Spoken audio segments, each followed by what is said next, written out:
The following interview segment was taken from Talking Wealth on flix.net. That's FLIXX.net. Talking Wealth is brought to you by Wealth Within and presented by Dale Gillham and Janine Cox. To watch a full episode, go to flix.net and click on Talking Wealth under the business and finance sections. Or for more information, visit wealthwithin.com.au.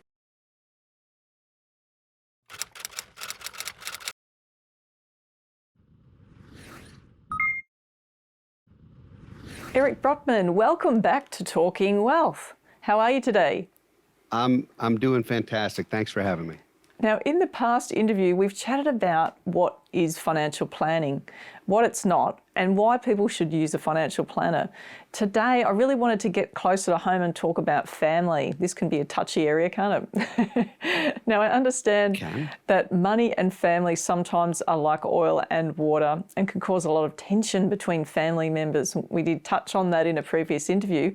And I wanted to talk to you about the importance of that open communication with family that we touched on with family members about finances.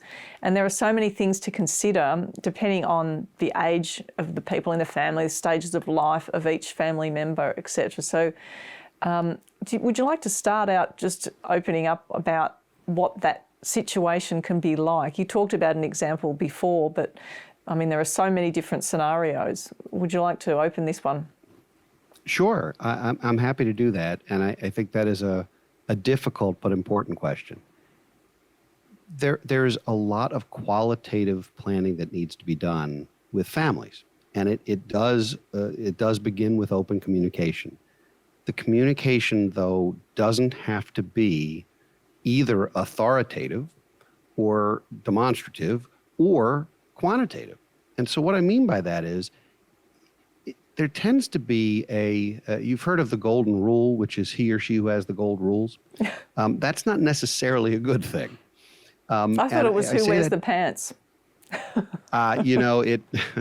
See, if we go down this road, we will not get the answer you're looking for. So I'm not going to take the bait. In terms of these conversations, they're really about what's important. And so much of that is more important than money. It's not the money. It's the stories, the visions, the values, and the things that are the things that matter, particularly to your older relatives, your parents, your grandparents. They want to leave behind a legacy, and a legacy is not a bank account. A legacy is a memory or a tradition or sometimes an heirloom. It can be, but oftentimes it's more about leaving opportunity, creating abundance for your family, and that doesn't necessarily equate fully to wealth. It doesn't mean you're going to try and leave your kids so much money that they never work an honest day in their lives. That's not typically the goal. I've never met anyone who said, the reason I work so hard is so my kids never have to work. No, I spoke to someone who said that they were building up their wealth through property. So they've built this portfolio of property, and they actually have started drawing down on all of the equity in that property, and they've decided they're only going to leave the kids 20% of what's left, and they can take up the portfolio and they can actually build it back up again and do the same thing. So I thought that was quite smart. I once saw, this was probably 30 plus years ago, I saw a book on my father's desk once that was called How to Die Broke. Needless to say, it caused me alarm and I hid the book from him. So I thought that was the right thing to do at the time. The reality is we don't know how long we're going to live. And so it's extremely difficult to sort of slide into home spending your last dollar, because we don't know when your last breath is going to be. And I've heard it said that money is a lot like oxygen. If you have enough, you don't think about it. And if you don't have enough, it's all you think about. And so it's important to have enough wealth that you can't outlive it. And then it's important to do things with that wealth that are meaningful to you, whatever that is, whether it's charity, whether it's business, whether it's family, whether it's some combination. But where families really get in trouble is when there is either secrecy or some type of shame around money, or embarrassment around money. And I know wealthy people who think that they're going to run out of money every day, and they're not, but they think they are, and it's difficult. I have a great story about a sort of the what's important. I had a client once whose parents were from Italy, and they had immigrated to the United States. And when her parents passed, and they were children of the Depression, when her parents passed away, she was going through their homes, which is normally something we have to do. When our parents die, we have to go through their stuff and figure out what to do. And she came across a giant wad of cash that was sitting on top of the furnace in the basement and had probably been there for 60 years. It was so damaged, it had melted and had become worthless because you couldn't read the serial numbers off any of the bills. It was like a blob of money. And when you think about how much that could have been and what it could have become over 60 years, it's mind-numbing. But the piece that's really interesting is that this wad of melted cash was sitting next to a fireproof safe. And in the fireproof safe were tablecloths from Italy. And when you get a sense that that is what, in this particular case, meant more than cash, this was a couple who had been through a depression where cash was literally almost non-existent. And what mattered to them was these handmade tablecloths. Now, am I saying this as a good thing? This was a great story? No, it was actually pretty alarming. But it goes to show you that there is baggage around money, and there is a need for communication. If her parents had done some things very differently, there would have been a significantly better outcome for everybody. But that's not what they placed value on. It sent shivers up my spine thinking about just the thought process of those people and what they had been through with the depression, and the beliefs that are struck as part of that experience in life that they've come from. So, I just find that amazing. It almost sounded really like a perfect scenario to explain this situation that you've just wanted to talk about. So what happened with that family after that? Well, ultimately, we worked with her for many, many years, and her children and had started to build some new traditions and to start to build real wealth, and we were able to help the family, but we couldn't recover what had been lost. Sure. It was not possible. But it did create better communication with her and her kids. Actually, it reminds me. Yeah, sorry. Keep going. No, please. No, so she realized she didn't want the same thing to happen again. Yeah, with her family. So she didn't want to put her kids in the same situation. That's right. And that's part of the learning process, isn't it, in life? I guess that's part of the gift of what you're saying, is what the parents have passed down to her. Okay, maybe she would have been upset about the money, but then she wasn't going to allow that to happen to her family, and then it put a whole series of thoughts and then a process in place so that could never happen with her children. So that's a gift in itself, really. And it reminds me of a situation of an elderly lady who she didn't believe in banks, so she didn't believe in the security of a bank. And that was from her history, and so she actually stuffed all the money around the house. So she had money in pillowcases, she had money in cushions in the house, and in corners where you would never imagine. And people used to say, "Oh, gee," I can remember it was actually in my family, and someone in the family used to say that one of the cushions used to rustle, and it sounded really strange. And where did she get that cushion from? It's like it's not even comfortable, And after she passed away, they found that there was just like enormous amount of money in there that she never wanted to put in the bank because she didn't trust it. So that's another belief that's been set from a long period of time of experience of seeing things happen to people and banks go bust. Absolutely. Well, and watching your parents make decisions.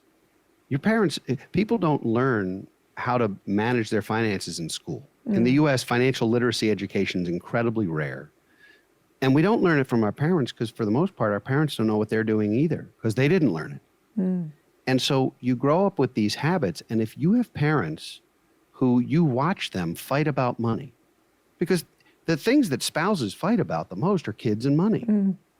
And so if if you grew up watching your parents fight about money because one of them was a saver and one of them was a spender, you're carrying that into a marriage. There's baggage around money. If both of your parents were savers to the point where you never went out to eat because they were squirreling away every penny, that creates an enormous problem ultimately for folks.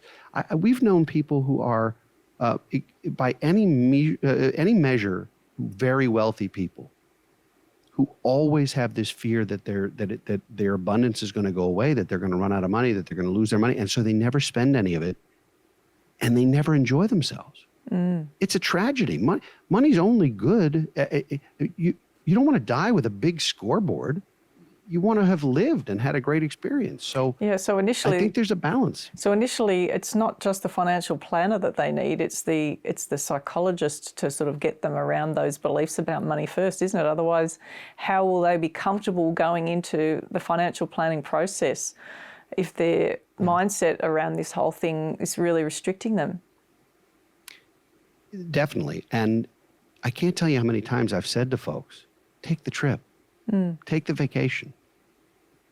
Just go do it. Take the cruise if it makes you happy.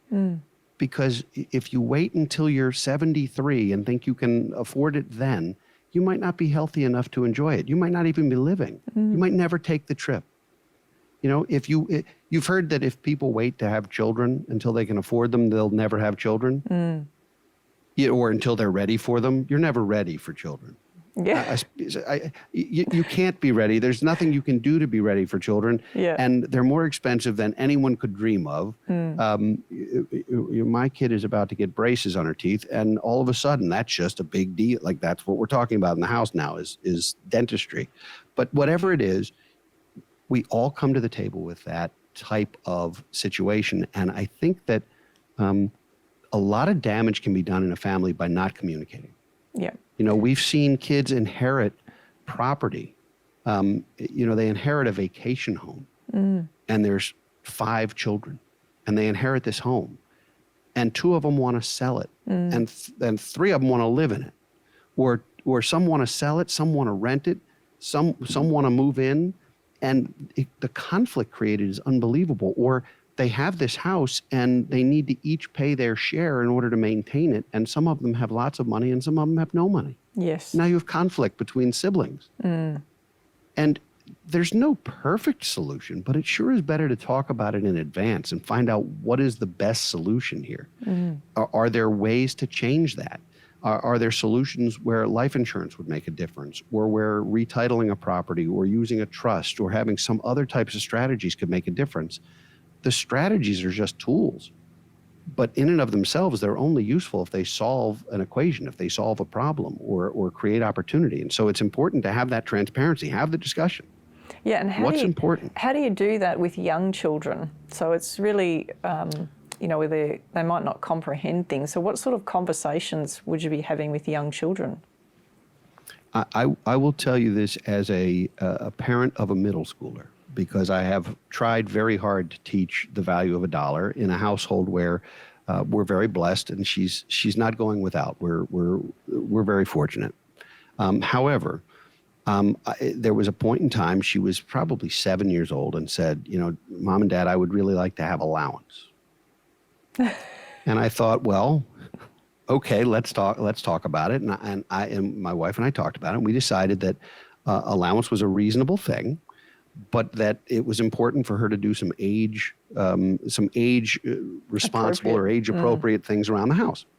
So we agreed to a couple of jobs around the house, neither of which were a heavy lift, and we started doing allowance. But in order to do that, I had her go to a craft store, and she bought 3 jars, and they're clear jars, and she labeled them, and one of them was labeled fun, and one of them was labeled long-term, and one of them was labeled charity. Yeah. True. Yeah, that's great. And allowance was 5 $1 bills. I think she was 8 years old. It was $5 a week. And it was 5 $1 bills. And the rule was every week you have to put at least $1 into charity and at least $1 into long-term. The other 3 you can put anywhere you want. And I watched some weeks where she would put almost all of it into charity or into long-term because she didn't need the fun money. She was learning how to budget. Wow. So at the end of the year, we did two things that I think had an impact. One is I took her to the bank branch. Fortunately, this was pre-COVID. We were going out and about a lot more. But I took her to the bank branch. She met the branch manager. We opened an account. She had a savings account now.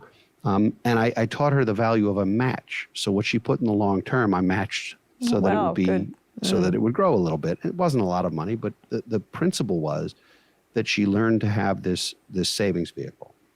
The other one was we talked about what kinds of charities she might want to support. And ultimately, she chose one which was a children's hospital and one which was related to animals.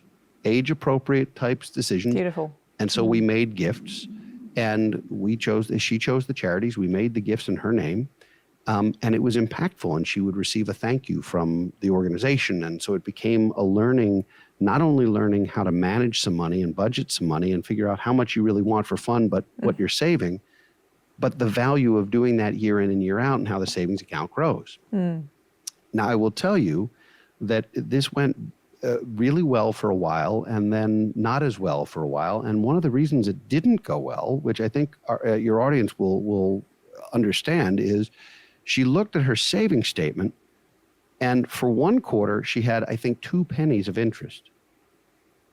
And she said to me, as only a 9-year-old at the time I think could, she said, why would I bother putting this in here if I'm only getting 2 cents? I could have had fun with this money. Beautiful. And I said, you're absolutely right. I said, however, there will be a day where and a time where you can earn more than 2 cents on this money. But she was right. It's very difficult to get people to save when there's no return. There's no reward. Absolutely. For the behavior. So it's been very insightful for me. And I think we've tried to teach her some good habits. And so that's with very young kids. We also created a financial literacy course, an online course that's available, that's free, that people can go in. It talks about cash management and debt management and how to manage your credit and how to choose employee benefits. And it's really simple stuff that starts with middle school and goes on to maybe young adulthood. Right. And so there is if you go to brotmanmedia.com, there is a financial literacy course. It's actually BFG University. We're working on our second course now, which is going to be tied into the book. But our firm is BFG Financial Advisors. We have BFG University. And if you go there, there's a course. It's 8 modules. Each one has a quiz at the end. They're not graded, of course, but it's free and it's available to anybody. And we've had a lot of folks say, hey, I watched this with my 10th grader. And thank you so much for doing it. And I'm actually not a participant in it. We had 3 of our younger advisors in the firm do this because they're more relatable than the old guy in the corner. And so it wound up being a really helpful tool. And so these are the kinds of things we're trying to help push out so that there's content and there's resources available for people who want to get this information and maybe who either can't or shouldn't yet pay for it. I mean, that's one end of the spectrum, isn't it? The children and then the adult children and working with the adult children. So that program you're saying just addresses all of those age groups right up to adult children? Yeah, but I would say young adults. I would say from the time you're in school and able to comprehend some of the concepts to the time where you get out of college, plus or minus. And then what about the adult children? Is there a different approach that you suggest? Well, the approach that we're going to use for the adult children in terms of the literacy course is actually Don't Retire Graduate's becoming an online course. It should be out in June of this year. And we're starting with freshman year. So the way the book works, it's built into 4 years and 8 semesters, just like a college curriculum. And each chapter of the book it's a course. It's cash management 101, and it's debt management, and it's risk management, and it's investment management, and those kinds of things. And it walks you through how to build this. And so the freshman year is going to be a course, and it's going to be perfect for your 20-somethings, maybe even early 30s, people who are trying to figure out that cash management and how to handle student loans or buying a first home or the impact of maybe cohabitating, getting married.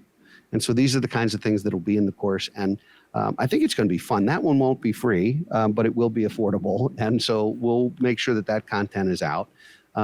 We also have a legacy program that I think a lot of financial advisors are missing the boat. And I do consulting for financial advisors. And one of the things that's really important in this communication is making sure that you're able to work with and identify with the grown children of your existing clients. So what we do for our existing clients is we offer a modified version of our financial planning services incredibly inexpensively that a lot of them pay for their kids. Even if their kids are 40, it's to make sure that they're getting some kind of advice, and it's very inexpensive, and it's with someone who's of their generation so that they can communicate and have their own person to go to, because nobody wants to work with their parents' advisors. You don't want to work with your parents' lawyer or accountant or financial advisor. You want to have your own relationship and your own intimate conversations with someone. So we do that. And for those folks, that's become a very impactful way to make sure that not only are their kids getting some advice and some guidance that's independent, but they're also going to be better positioned to handle whatever you leave behind to them, because they'll know who to call and what to do, and they're already positioned to make good habits and good decisions. And so even if they have no idea how much mom and dad are leaving them, they'll be better prepared and better armed to make good decisions when the time comes. Excellent. That's what we need more of, I think. So I think that would just solve so many problems for people, and all of those issues with communication and arguments, and just the challenge, the emotional strain, and then followed by having to then deal with the estate afterwards and not being prepared for that. I think that sounds excellent. I'm really excited and look forward to seeing that coming out. The other one is the ageing parents, if you could touch on briefly. That can be really challenging to handle, ageing parents, because there's, especially with COVID now, who wants to go into a home? That's one thing. Nobody wants to go in there. They want to stay at home, and there's a whole lot of complicated areas that have to be addressed in that space as well. There are, and some of them relate to geography. Are you near, as you get older, are you near enough to your family and your support systems that there might be some help there or not? Some of it relates to, is your home a suitable place to age or not? So if you're 63 years old and you're in your home and you're thinking, I love this place, I don't want to leave this place, you have to picture yourself at 83. What would your 83-year-old self feel about this house? Could you take care of the yard? Could you take care of the 3 flights of stairs? Could you navigate that? Is the laundry in the basement where you're going to have trouble getting to it, and it's going to be difficult at some point on your knees or hips or what have you? And so I agree with you. Nobody wants to go into a facility ever. All of us would rather be at home. But you have to make sure your home's prepared for that too. It's not just you being prepared, and of course dealing with the financial impact of that, which there's insurance vehicles for that. There's strategies around how to pay for that kind of care. But beyond the financial impact, it's, can you physically navigate that place? Can it be an appropriate place for you to get older? Yes. And if the answer is yes, what, if anything, do you have to be prepared to modify to make that work? And what bills are you going to have? If you're the kind of person who likes to do your own gardening and likes to mow your own lawn, there may still come a day where you can't physically. So some of your bills might go up because suddenly you're going to have a landscaping service. And that's not the end of the world. It's going to depend on your resources. But the things that need to be thought about in terms of retirement are, do you need to downsize? Do you still have a mortgage? And are you okay with that? Do you have enough resources where paying the mortgage is no big deal? Or is that a problem when you're no longer working? And can you be there with your support network? Are you close enough to family and to the resources you need and the healthcare you need? So there's a whole bunch, there's a slew of things that you need to do when you contemplate retirement. But in terms of your parents, I mean, you're speaking my language. My folks are in or near their 80s. And I'm delighted that they're living and reasonably well, and we're blessed in that way. But I also have my worries about their health and about their wherewithal and all the various things that go into that. And so, we're prepared for the kinds of things that are going to happen, and we've had these conversations. We also did something. I did something for each of my parents a couple of years ago that was incredibly impactful. I actually hired a media company, to do video interviews of them that are digital so that they could tell their stories about where they grew up and what their parents and grandparents were like and where they went to school and where their first job was and how they met each other and got married and what it was like becoming parents and grandparents. Beautiful. And it's a legacy And it really dawned on me that that was an important thing when my father-in-law passed away when my daughter was 3, and she doesn't remember him. And not only that, but when he passed, we tried to get pictures together to prepare for the funeral, and there were no pictures of him with his granddaughter because he always had the camera. Yeah. He took the pictures. He wasn't in any of them.